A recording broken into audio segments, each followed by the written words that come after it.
Patrice Talon, le président du Bénin, regrette les agissements de la CEDEAO vis-à-vis du Niger. Et il a clairement exprimé ses regrets dans un discours qu'il a tenu hier. C'est tellement rare qu'un président de la République africain s'exprime avec autant de clarté sur ce genre de sujet que ça mérite que l'on s'arrête quelques instants. Vous allez voir un extrait maintenant pendant lequel il développe réellement ses excuses, mais il explique aussi la difficulté dans laquelle il était au moment de prendre une décision. Écoutez attentivement l'extrait et à la suite de ça, je vais revenir sur les points marquants. Nous sommes peut-être en train de vivre un moment exceptionnel sur le continent africain et nous sommes privilégiés d'en être des témoins oculaires.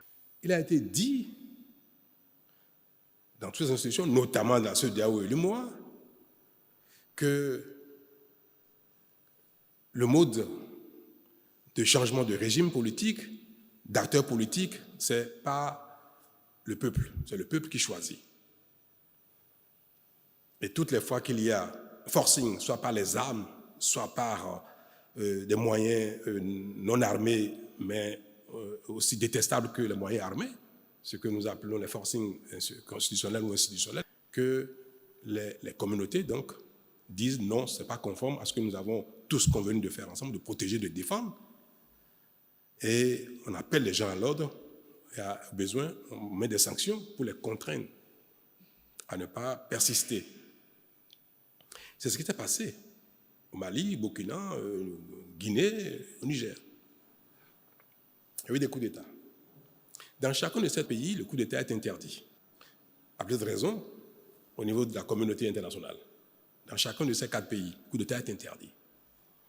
Mieux, vous avez dû voir que les autorités maliennes actuelles, qui sont arrivées par un coup d'État, ont mis en place une nouvelle constitution.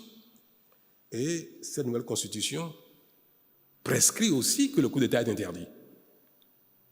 Et que d'ailleurs, les actes du genre sont imprescriptibles. Que même 50 ans, 100 ans après, on peut poursuivre quelqu'un qui aura fait un coup d'État. Ça veut dire que même ils savent que ce n'est pas bon, le coup d'État. Mais ce sont des choses qui arrivent dans la vie. Il y a des choses qui ne sont pas convenables, ne sont pas acceptables, mais qui arrivent. Parfois, ça peut être fondé. Parfois, ce n'est pas fondé du tout. Alors, c'est arrivé une fois, 2 fois, 3 fois, puis une 4e fois au Niger.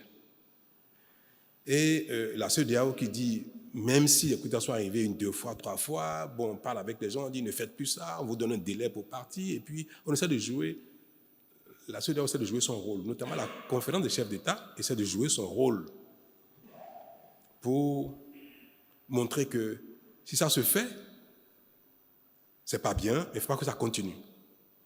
Pour que ça ne devienne pas l'exercice de tout le monde, que ça ne contamine pas les autres pays. Un 4e coup d'État de la CEDEAO, si on met un 5e, parce qu'il y en a eu 2 fois ou 3 fois dans certains pays. Et nous disons, ah non, non, non, si ça continue, après, ça se passera au Bénin, ça se passera au Togo, ça se passera au Sénégal, en Côte d'Ivoire, partout. Parce qu'on voit que quand ça se fait, personne ne réagit, personne ne désapprouve, alors personne ne sanctionne. On a dit, cette fois-ci, c'est trop. Les sanctions ont été prononcées contre le Niger. Et des sanctions dures, qui en fait ne sont pas destinées à durer dans le temps. C'est des mesures, quand on les prend, on estime que, bon, au bout de quelques jours, quelques semaines, ça va se faire. Ils vont revenir à l'ordre. 1 semaine, 2 semaines, 1 mois, 2 mois, 3 mois passent. Ça ne change rien. C'est pour ça que j'ai eu à le dire, il n'y a pas longtemps, que le moment est arrivé pour faire le point, savoir si les mesures qui ont été prises ont produit leurs effets ou non. Quand ce n'est pas des mesures qui sont destinées à durer dans le temps, parce que ça pose des préjudices graves aux populations, il faut être réaliste. Et d'ailleurs, le président béninois, le président togolais, nigérien et consorts, ils ne vivent pas au Niger, ni au Burkina. Donc parfois aussi, il faut être humble. Nous ne savons pas quelles sont les vraies réalités de ces pays-là. Mais nous sommes dans notre rôle. Mais peut-être dans son rôle, et parfois est à côté de la plaque. Ce qu'on nous demande dans la vie, c'est d'être de bonne foi. Et chaque fois que nous prenons une décision, que ce soit guidé par la bonne foi. Est-ce qu'au moment où cette décision a été prise, on était de bonne foi? est-ce que ce n'était pas normal qu'on prenne cette décision? Si aujourd'hui quelque chose se passe en Côte d'Ivoire ou au Sénégal, ou ce qui se passe, est-ce que si ce n'est pas bien, est-ce qu'il ne faudrait pas que la communauté dénonce que ce n'est pas bien?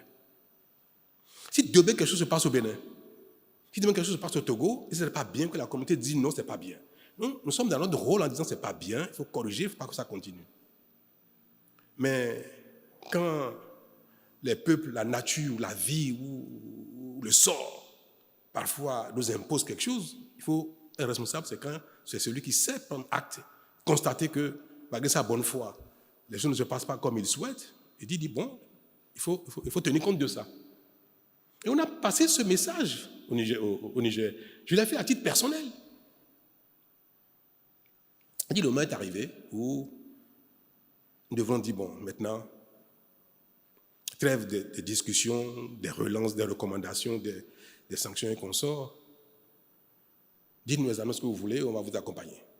J'ai dit, moi, personnellement, je suis prêt, au sein de la conférence des chefs d'État, à défendre la position qui est la mienne aujourd'hui en disant, le moment est arrivé pour qu'on fasse trêve de tout ça et qu'on repart de zéro et qu'on prenne acte de ce qui se passe. Et si les autorités nigériennes nous disent ce qu'ils veulent. Parce qu'après tout, personne de la conférence des chefs d'État ne peut dire au nom des Nigériens ce qu'ils veulent. Vous voulez une transition? Vous ne voulez pas une transition? Vous voulez une transition de 6 mois ou de 4 ans ou de 5 ans? Mais dites-le. Puisque la responsabilité nous impose de ne pas statuer dans le vide. Pour statuer, il faut quelque chose. Dites-nous ce que vous voulez, on va statuer dessus et puis on va vous accompagner. Parce que le peuple du Niger est en difficulté avec ces sanctions-là depuis. On n'a pas de réponse. Peut-être qu'eux-mêmes, ils sont en train de discuter entre eux, ils n'ont pas encore une idée claire de ce qu'ils vont faire. Mais même quand c'est ainsi, dites-nous, écoutez, dans 3 mois, dans 6 mois, dans 1 an, on vous dira quel va être le modèle. Aujourd'hui, on ne sait rien, je ne sais pas si vous savez quelque chose de ce qui va se faire au Niger. Et nous sommes les premiers à vouloir que les sanctions s'arrêtent. Moi, je suis pressé d'enlever les sanctions.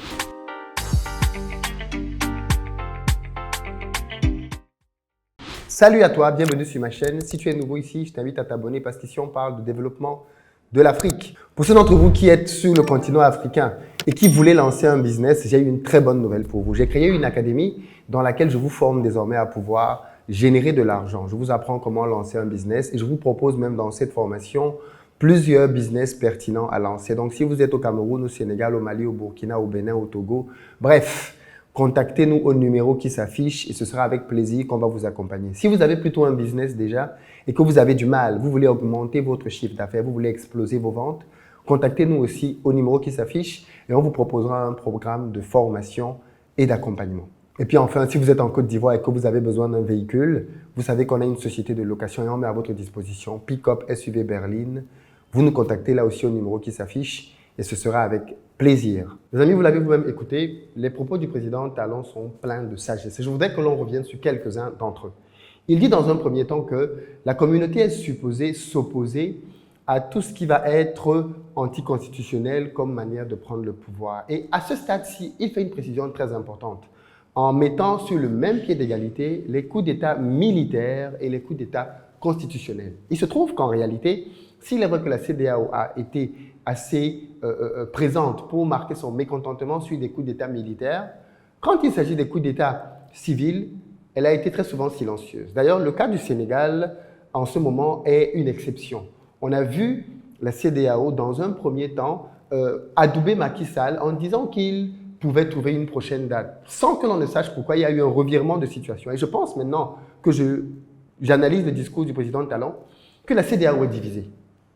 Qu'il y a dans la CEDEAO des présidents qui n'en veulent plus. Des présidents qui ne veulent plus qu'il y ait ce double discours. Un discours dans lequel, d'une part, on condamne les coups d'État militaires et que l'on se taise sur les coups d'État constitutionnels. Et je pense donc que c'est cette dualité-là qui a mené à ce que l'on ait un deuxième communiqué plus tard qui venait pour dire stop, non, ce n'est plus possible.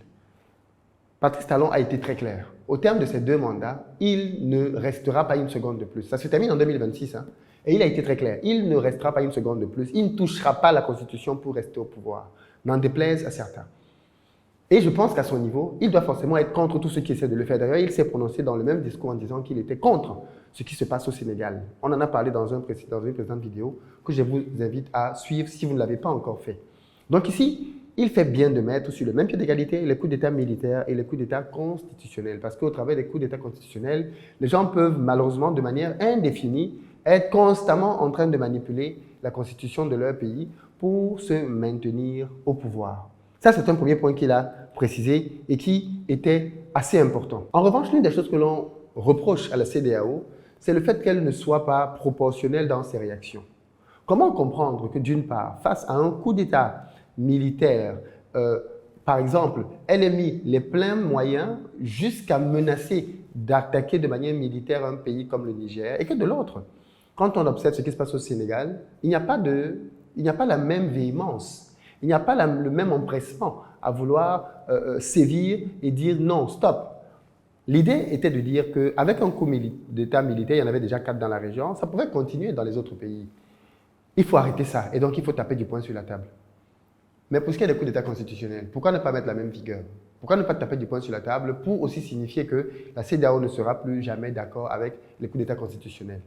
Pourquoi ne pas avoir de la hargne, la même vigueur à s'opposer de manière frontale à tout président de la CEDEAO qui s'amuserait à vouloir modifier sa constitution pour trouver le moyen de se maintenir au pouvoir?